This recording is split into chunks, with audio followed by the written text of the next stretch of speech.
Bonjour, bienvenue dans un nouveau Moment Salut. Aujourd'hui, nous allons parler du fait d'être châtié par Dieu. Donc pour ça, on va commencer, on va lire Hébreux chapitre 12, des versets 1 à 11, pour vraiment voir le contexte et voir en détail ce que nous dit Dieu. Donc Hébreux chapitre 12, commençons au verset 1. C'est pourquoi, voyant que nous aussi sommes environnés d'un si grand nuage de témoins, laissons de côté tout fardeau et le péché qui nous assiège si aisément, et courons avec patience la course qui est placée devant nous. Regardons à Jésus, l'auteur et le finisseur de notre foi, qui, pour la joie qui était placée devant lui, a enduré la croix, méprisant la honte, et s'est assis à la main droite du trône de Dieu. Car considérez celui qui endura une telle opposition des pécheurs contre lui-même, de peur que vous ne vous lassiez et ne défailliez dans vos cerveaux. Cependant, vous n'avez pas encore résisté jusqu'au sang en luttant contre le péché. Et vous avez oublié l'exhortation qui vous parle comme à des enfants. Mon fils, ne méprise pas le châtiment du Seigneur. Ne te laisse pas non plus défaillir lorsque tu es repris par lui.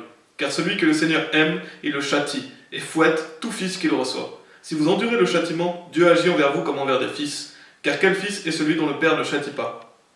Mais si vous êtes sans châtiment, de quoi tous sont participants, alors vous êtes des bâtards et non des fils. De plus, nous avons eu des pères de notre chair qui nous ont corrigés, et nous leur avons montré révérence.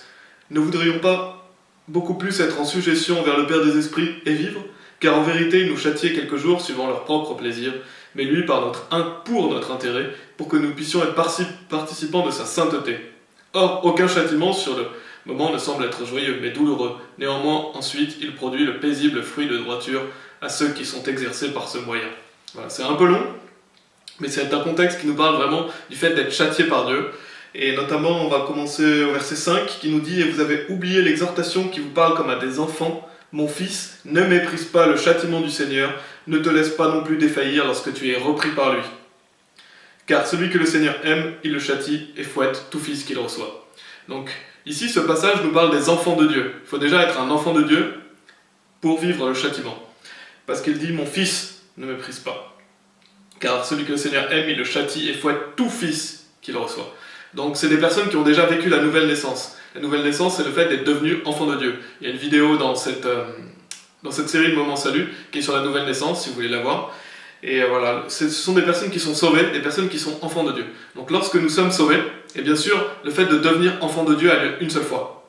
La Bible dit « Lesquels sont nés non du sang, ni de la volonté de la chair, ni de la volonté de l'homme, mais de Dieu. » Et cette nouvelle naissance a lieu une fois. Comme vous êtes né sur cette terre une fois, vous avez une seule date de naissance. De même, une personne qui met sa foi en Jésus-Christ, une personne qui reçoit la vie éternelle, devient un enfant de Dieu une seule fois. Elle ne cessera jamais d'être son enfant, parce que c'est la vie éternelle.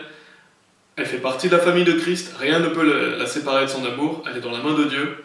Et bien sûr, toutes ces fausses doctrines qui disent qu'on peut perdre le salut vont complètement à l'encontre du fait même de ce que c'est qu'être un enfant. Parce qu'un enfant de Dieu, vous l'êtes pour toujours. Vous n'allez pas arrêter d'être son enfant, redevenir son enfant, et renaître de nouveau, etc. etc. Tout ça, c'est des fausses doctrines qui n'ont aucun sens, et qui sont même contre la logique, parce que la logique prouve que lorsque vous êtes l'enfant de quelqu'un, vous le restez pour toujours. Même si votre père décède, il est toujours votre père, au niveau physique, je parle. Et c'est pareil dans le domaine spirituel. Dieu, lorsqu'il est votre père, il l'est pour l'éternité, vous restez son enfant pour toujours. Donc si vous commettez des péchés une fois que vous êtes un enfant de Dieu, vous n'allez pas perdre votre salut, vous n'allez pas aller en enfer, tout ça c'est des fausses doctrines, vous êtes sûr d'aller au paradis lorsque vous êtes enfant de Dieu. Qu'est-ce que vous allez vivre? Des châtiments de Dieu. Et c'est ce qui est dit ici, parce que si on pouvait perdre son salut lorsque nous sommes sauvés, ça n'aurait aucun sens. Tout ce passage n'aurait aucun sens, parce que le châtiment de Dieu, ce serait quoi? Ce serait de perdre le salut. C'est pas ça le châtiment de Dieu. Le châtiment de Dieu, c'est être repris par lui, pour que justement nous puissions marcher avec lui. On le verra un peu plus loin dans d'autres versets.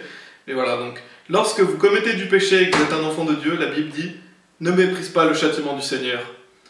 Et un peu plus loin, car celui que le Seigneur aime, il le châtie, et fouette tout fils qu'il reçoit. Donc si vous commettez des péchés lorsque vous êtes enfant de Dieu, il faut vous attendre à être châtié.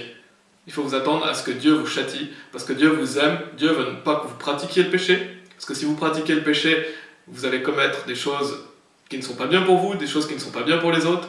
Le péché, c'est absolument abominable. C'est pour ça que Dieu ne veut pas que vous péchiez une fois que vous êtes son enfant, il veut que vous marchiez avec lui. Et voilà, si vous péchez, Dieu va vous châtier, et Dieu va vous ramener sur le droit chemin. Et même le verset 8 nous dit « Mais si vous êtes sans châtiment, de quoi tous sont participants, alors vous êtes des bâtards et non des fils. » C'est-à-dire que les personnes qui sont non sauvées n'ont pas de châtiment. Elles ne vont pas être châtiées par Dieu parce qu'elles ne sont pas fils de Dieu, elles sont des bâtards, c'est ce que dit la Bible. Donc, les enfants de Dieu, eux, seront châtiés lorsqu'ils pêchent, Et les gens qui ne sont pas enfants de Dieu ne vont pas vivre le châtiment de Dieu. Par contre, elles vont vivre les conséquences de leur péché, mais elles ne vont pas être châtiées par Dieu comme un enfant. Et d'ailleurs, la Bible compare cela au fait que nous, en tant que parents, nous devons corriger nos enfants aussi. Il le dit dans le verset 9. De plus, nous avons eu des pères de notre chair qui nous ont corrigés et nous leur avons montré révérence. Ne voudrions pas beaucoup plus être en suggestion vers le Père des esprits et vivre. Et ensuite, le verset 10 nous montre pourquoi Dieu nous châtie. Parce que lorsque nous sommes son enfant, nous vivons le châtiment de Dieu si nous péchons. Et pourquoi cela ? Car en vérité, il nous châtiait quelques jours suivant leur propre plaisir, mais lui pour notre intérêt, pour que nous puissions être participants de sa sainteté. Donc pourquoi Dieu nous châtie ? Pour notre propre intérêt. Parce que si nous commettons du péché, nous allons vivre une vie misérable, une vie triste. Le péché, ça amène que des souffrances pour vous-même et pour les autres. Donc c'est pour ça que Dieu nous châtie pour notre propre intérêt, parce qu'il ne veut pas que l'on vive dans le péché, il veut que l'on vive une vie bénie, une vie riche, une vie où nous sommes heureux, et pour ça, il nous châtie pour nous montrer que le péché, ce n'est pas bien, et que nous devons vivre avec Dieu, que nous devons obéir à sa parole, et aussi pour que nous soyons participants de sa sainteté. Quelle grâce de pouvoir être participants de la sainteté de Dieu. Si vous commettez du péché, forcément vous allez à l'encontre de la sainteté de Dieu. Donc Dieu va vous châtier pour que vous puissiez être participant de sa sainteté, pour que vous puissiez progresser en tant que chrétien, pour que vous puissiez être une meilleure personne.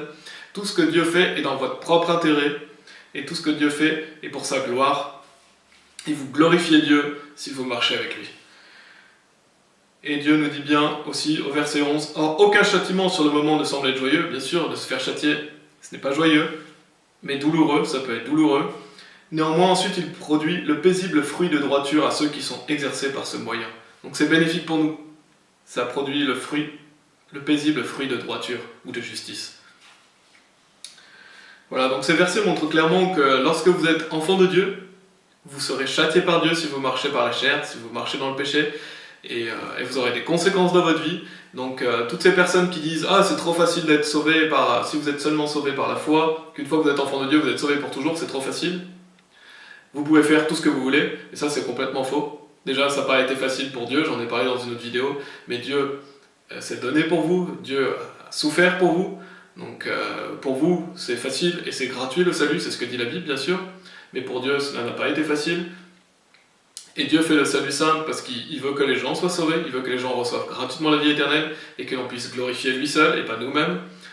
Et donc le salut est à la louange et à la gloire de Dieu. Et donc les gens qui disent ça, c'est faux. Pourquoi ? Parce que lorsque vous êtes enfant de Dieu, vous serez participant des châtiments de Dieu. Parce que Dieu va vous reprendre parce que vous êtes son enfant maintenant et il va vous châtier si vous commettez des péchés. Donc, si vous commettez des péchés une fois sauvés, vous allez en payer les conséquences. Vous n'allez pas aller en enfer, vous êtes sûr d'aller au paradis, mais vous allez être puni sur cette terre. C'est ce que dit la Bible. Et d'ailleurs, Hébreux chapitre 12 au verset 23, un peu plus loin dans le chapitre, ce verset confirme pleinement et complètement le fait que le salut est éternel, que lorsqu'une fois que vous êtes son enfant, vous êtes sauvé pour toujours, parce qu'il est dit à l'Assemblée générale et l'Église des premiers-nés, lesquels sont écrits dans le ciel, et à Dieu le juge de tous, et aux esprits des hommes justes, rendus parfaits. Donc la Bible nous dit aux esprits des hommes justes, rendus parfaits. Donc vous êtes des hommes justes lorsque vous croyez en Jésus-Christ. La Bible dit que lorsque vous croyez en Jésus-Christ, vous êtes justifiés, vous êtes pardonnés de vos péchés, vous êtes déclarés saints. Donc un homme juste, ce n'est pas quelqu'un qui fait des bonnes actions, un homme juste est quelqu'un qui est sauvé, qui a été lavé par le sang de l'agneau et pardonné de tous ses péchés. Et la Bible dit aux esprits des hommes justes rendus parfaits. Donc lorsque vous êtes sauvés, vous êtes rendus parfaits. Pourquoi ? Dieu pardonne tous vos péchés grâce à Jésus-Christ, et grâce à Jésus-Christ, vous êtes rendus parfaits. Le Saint-Esprit vient vivre en vous aussi. Donc ce qui est dit ici, c'est que quand vous êtes sauvés, vous êtes rendus parfaits. Donc si vous êtes rendus parfaits, comment vous pouvez aller en enfer ? Vous ne pouvez plus aller en enfer, vous êtes parfait. C'est pour ça que ce verset prouve que le salut est pour toujours. Parce que si vous êtes rendu parfait, ça veut dire que Dieu a oublié tous vos péchés. Alors, vous allez vivre les conséquences de vos péchés sur cette terre. Comme on l'a vu, Dieu va vous châtier si vous êtes son fils et que vous commettez du péché. Mais votre esprit a été rendu parfait, ce qui signifie que votre esprit va aller au paradis. Et quoi que vous allez faire dans votre vie, une fois que vous êtes sauvé pour toujours, parce que vous avez été rendu parfait. Pas par vous-même, pas par vos propres actes, mais par Jésus-Christ, qui a purifié tous vos péchés par son propre sang. Et c'est pour ça que ce verset prouve clairement que le salut est pour toujours, parce que parfait, il va aller au paradis, parce que il a été rendu parfait par Jésus-Christ. Donc ce verset prouve que le salut est pour toujours. Et Hébreux chapitre 12, versets 28 et 29, nous dit « C'est pourquoi nous recevons un royaume qui ne peut être déplacé, ayons la grâce par laquelle nous pouvons servir Dieu de manière acceptable, avec révérence et crainte selon Dieu, car notre Dieu est un feu consumant. » Donc je lis ces versets pour vous montrer que lorsqu'une fois que nous sommes sauvés, il faut que l'on craigne Dieu. Il faut craindre Dieu, car Dieu est un feu consumant. Donc même nous, pour nous, personnes sauvées, nous pouvons vivre les conséquences de notre péché, et Dieu peut faire en sorte que vous meniez une vie misérable si vous commettez des péchés alors que vous êtes son enfant, parce que Dieu est un feu consumant et qu'il faut craindre Dieu, il faut craindre les conséquences des péchés. C'est pour ça que Dieu nous demande de marcher par l'esprit, Dieu nous demande de mortifier la chair, et c'est très important parce que sinon, si vous commettez du péché en tant qu'enfant de Dieu, vous allez avoir des conséquences dans votre vie, et ça peut aller même jusqu'à la mort. On voit des histoires dans la Bible qui montrent que des personnes sont mortes à cause de leurs péchés. Il y a des personnes qui étaient enfants de Dieu. Et bien sûr, c'est pas ce que Dieu veut, mais c'est les gens qui, à cause de leurs péchés, se retrouvent dans des situations qui les amènent à vivre des choses terribles.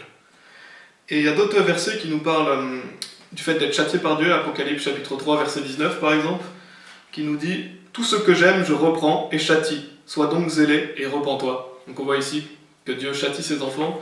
Et il y a aussi Proverbe chapitre 3, versets 11 et 12, qui nous parle aussi de cela, qui nous dit « Mon fils, ne méprise pas le châtiment du Seigneur, et ne sois pas découragé par sa correction, car celui que le Seigneur aime, il le discipline, comme un père, le fils auquel il prend plaisir. » Donc on voit encore ici clairement le fait que quand vous êtes un fils de Dieu, Dieu vous châtie si vous commettez des péchés, et on ne doit pas être découragé par sa correction, parce que c'est l'amour de Dieu se manifeste sur ses enfants aussi lorsqu'il les reprend, parce qu'il nous reprend pour notre propre intérêt, comme on l'a vu, et pour qu'on soit participant de sa sainteté, donc c'est pour notre propre bénéfice, et pour la gloire de Dieu.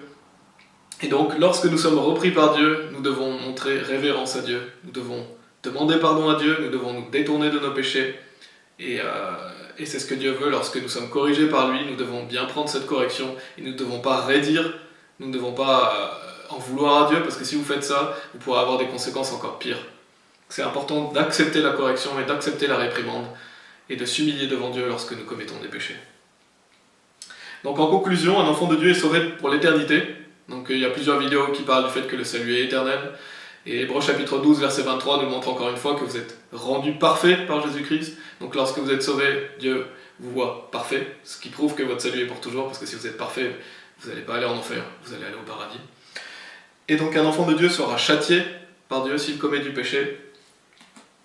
Et il y a Hébreux chapitre 10 aussi, qui est un passage que les faux prophètes, les faux chrétiens aiment pointer, qui est du verset par exemple 26 au verset 31, qui nous parle des conséquences de nos péchés en tant qu'enfants de Dieu. J'en parlerai pas dans cette vidéo parce qu'il y a un enseignement complet qui a été fait par le pasteur Anderson, je mettrai dans le lien dans la description de la vidéo, qui parle de ce passage. Mais ce passage ne parle pas de perte de salut, mais ce passage parle de châtiment, encore une fois, comme on l'a vu aujourd'hui. Voilà, j'espère que cette vidéo vous aura été utile et que vous comprendrez bien que une fois que vous êtes sauvés, ce n'est pas une carte pour faire n'importe quoi, c'est pas une raison pour aller commettre des péchés. Justement, nous devons craindre Dieu, nous devons servir Dieu, nous devons aimer Dieu, et nous devons marcher par l'esprit et mortifier la chair, et comme ça nous mènerons une vie bénie, une vie riche, et nous serons participants de la sainteté de Dieu. Voilà, et que Dieu vous bénisse. Amen.